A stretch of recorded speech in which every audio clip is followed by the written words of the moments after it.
Pemusnahan sabu sebanyak 977,07 gram asal Riau, diblender dan dicampur rata dengan deterjen, hasil penangkapan dari 2 kasus. Narkoba tersebut didapat satu dari 2 tersangka yang diamankan. Salah satu tersangka merupakan pecadan TNI asal Riau yang ditangkap di Desa Bingin Rupit, Kabupaten Muratara, Sumatera Selatan. Kasat Narkoba AKP Ahmad Fauzi mengatakan, pemusnahan barang bukti tersebut sebagai antisipasi terjadinya penyalahgunaan barang bukti. Kemarin di total dari dua kasus itu jumlah 977,02 gram, hampir 1 kilogram yang kita musnahkan.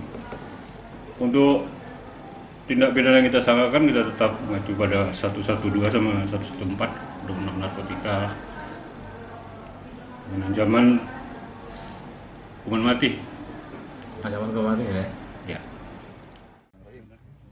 Kabupaten Muratara yang menjadi daerah perlintasan antar provinsi dan kabupaten kerap dijadikan lokasi transaksi narkoba yang kini makin diawasi polisi.